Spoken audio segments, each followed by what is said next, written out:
Now here's an entertaining one about a wife and mother who's been married for 17 years, something like that, who's having a humongous, I haven't used that word in a long time, humongous crybaby fest after things aren't exactly working out as planned when it got out that she had an affair with her coworker.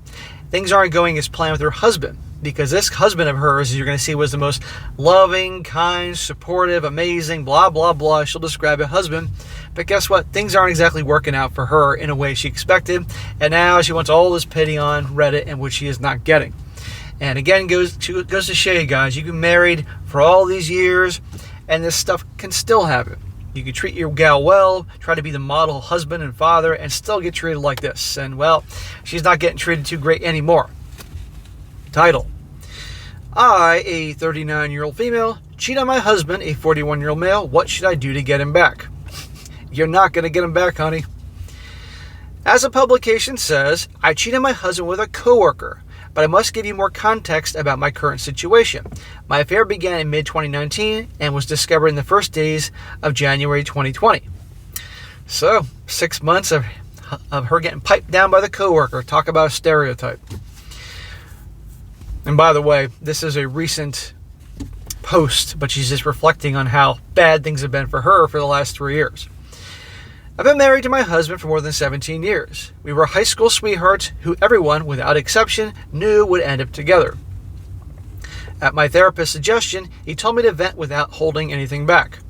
During our marriage, we had 3 daughters. My oldest daughter, who's in college, and the 2 twins who are now in their teens. As the title says, I cheat on my husband, the most tender, kind, responsible, and loving man that could exist in the world. Well, let's remember how many times we hear the complaints that there are no good men in this world, or where are all the good men? Well, I'll tell you where they are. They got married, were great to their wives and families, and they get their hearts stomped on. So I don't want to hear the complaining about where there are no good men and where are the good men. Bullshit. Men have learned, if they behave in this way, look what happens. Why did I do it? I still don't have an answer to that question. Bullshit. We all know why. I know why you did it, and I'll get to that later. It's like little kids. Why'd you do that? I don't know. Well, a 5-year-old, you can understand reacting that way. When you have a grown-ass woman, I don't know what I did that for. You're an adult. You know why you did it. What did I hope to achieve? I still don't know. My husband was a man who always put my needs before his own. Smack to the husband. Nice guy central. Our bedroom was in full bloom. He's an attractive man. He is fit, and he's a dedicated father to his princesses. He calls them before I was the queen of his home. Smack to the husband. See? The queen who had granted him 3 princesses, but now I'm just a woman who lives with him. You were his queen, now you're the evil queen. So you can see, put her before him, she was the queen. Bad idea. Guys, you can be a father and husband. You can have your family. And yes, obviously sacrifices are made for your family and kids. But there's a difference between you can do that and still be a strong man and put your needs right up there, as opposed to put all your wife's needs ahead of yours and that type of thing. You all know what happens to those guys. Clearly, he's never put her in her place or anything like that. She felt safe enough that she can go have the affair and think in the back of her mind, my loving, sweet, loyal husband won't do what I fear he would do. My adventure began with a simple flirtation, and in September it became physical. From September until the first days of January, until my husband found out. The great love of my life. Crying, and only when I saw that pain in his face, an expression of disbelief, sadness, and anger, only then did I realize the consequences of my actions. Lady, you knew that there were consequences to your actions long before that. The thing is, you didn't think there would. The pain you feel, the guilt and all that, that's a consequence, but you didn't care about that when you're sucking what's-his-name's you-know-what. Or doing things with that guy that you would never do to your husband. And you thought that, hey, my husband would forgive me, that'd be on if I got caught. Wrong. I went several weeks without communication. When my daughters asked about their father, out of embarrassment, I told them that their father had a last-minute business trip. I know, I'm a coward for lying to my daughters. After countless attempts to contact him, he answered my calls, asked me to please send our daughters to my parents and take some time alone for the both of us. Well, she didn't expect this. She expected him to just listen to her waterworks and crocodile tears and bullshit. and everything go back to normal. That's what she expected for a nice guy husband. Wrong. This is the nice guy who's been pushed too far. The nice guy that was underestimated. And of course, she can't tell the daughters the truth, because then she would be accountable. So I did. One fateful Friday on January 24th, a conversation took place that would set us adrift. The first thing I did when I saw him enter the room was kneel at his feet and ask him to please forgive me. Well, she's going to be doing a whole lot of kneeling to get him to forgive her. She said that we are stronger than any mistake that I've made.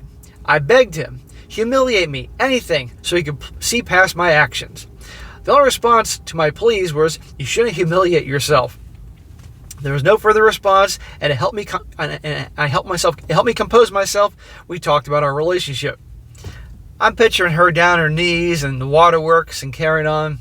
God almighty. She sounded like a stable person that'd be a good wife and mother. Come on. We talked for hours, and as more time passed, I got the idea that we would get over it. But my perception of reality was further away from reality itself. See? She's thinking, if I cry enough, if I beg enough, if I promise enough, then I can talk through it, and then we'll talk through it, and we'll go to the movies, and everything will be back to normal, and down the road I can go back to hooking up with my coworker.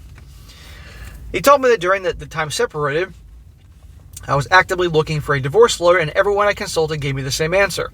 In our city, they recognize the woman as the family unit. Therefore, if we divorce, he would have to give me the house, and the only time we would have to spend with the daughters would be on weekends. In addition to the spousal and alimony for the kids, and added to the other thing that is our city is recognized as without fault. Therefore, it pays that who wants to destroy the family. Obviously, in her crying in tears and emotions, she wrote this in a shitty format. But anyhow, bottom line is, he talked to a divorce attorney and said, where you live, you're fucked. She's going to get the house. She's going to get the custody. You're not going to see the kids very often. Alimony, child support. Yeah, she screwed everything up, and she's still going to get the benefit from all this. How screwed up is that? When I said that, I couldn't help but cry. I couldn't help but crying hysterically and ask him for a chance to make amends. But he told me that even if we don't get divorced, our marriage is over. He has no intention of giving up his house, his family, and his finances for a, wait for it, and this is her saying this, an unfaithful whore. I'm going to be honest, that last part hurt me. Beyond any physical pain, it was the first time in many years of my marriage that my husband insulted and disowned me. Well, you deserved it, and you know darn well that's what you deserve, and that's what you have behaved like, lady. Yeah, you can be the model wife up until that point, but still doesn't change your actions. Remember you said earlier, yell at me, insult me, all that? Well, there you go, you got that. Then COVID came, and that entire year was unbearable. We slept in our separate rooms. The only contact between us was about restocking the pantry, taking out the trash, and the need of our daughter's head. Beyond that, there was nothing to discuss. The year 2022 improved, but only in appearances. We slept together again, and so to speak, but only to keep up appearances. We don't kiss, he doesn't touch me, and we haven't been intimate. But he makes it clear to me when we finish that, hang on, what did I just read here? We have been intimate. He's still doing her. Clearly, this guy realized, you know what? I'm going to get screwed, so I'm just going to at least wait probably till my kids are legal adults. Then I'm out of here. Maybe he's making her do a bunch of shit she normally wouldn't do. I don't know. But he makes it clear to me when we finish that it's just for your needs and don't get my hopes up. His needs and don't get her hopes up. She wrote this terrible. We've reached normality. Now we can talk about more things, but there's still the invisible wall that has been built between us. We attend both individual and couples therapy, but we always end up at the same point. Can we be a loving marriage again? No. Couples have overcome infidelity and become a loving marriage again. Can we love each other again like before? No. What to do? How to overcome this? How do other couples overcome infidelity? Lady, here's what I think's going on here. He is biding his time. He's waiting for the youngest teenage twins to become legal adults, and he's out of there. That's what I think is going on. And so he's giving you a little hope. He's giving you a little tickle on occasion, having a little fun, rolling the hay to meet his needs, not hers. Just enough to bide his time. Ordinarily, I would say, for the guy to get out of there no matter what, it's not worth being in that same situation. But in this situation, I think he probably has just a few years. He's just being strong, all that, and it's over. That's why I see what's happening. So if you want to redeem yourself for what you've done, and it wasn't like a one-time roll in the hay, she was cheating on him for a while, and probably there was more things going on before that. I just don't buy this as a one-time incident. Best thing you can do is give this guy an amicable divorce.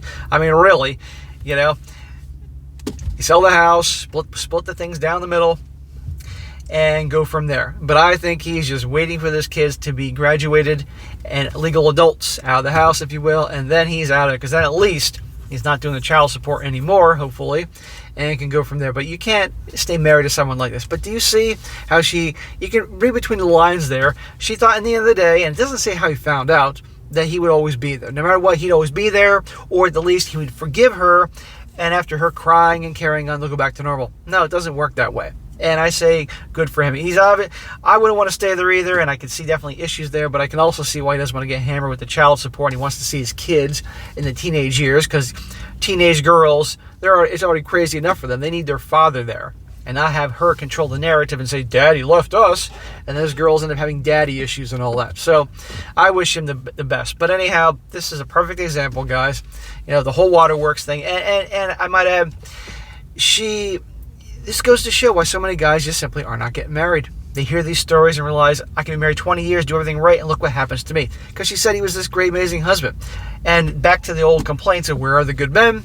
There are no good men out there, blah, blah, blah. Well, bullshit. There are good men. And this is what happens to these good men. And the ones that say, never happened to me. Are you sure?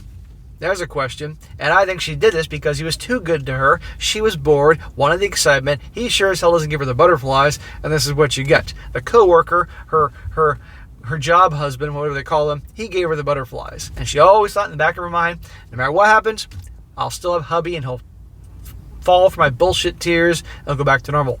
Wrong.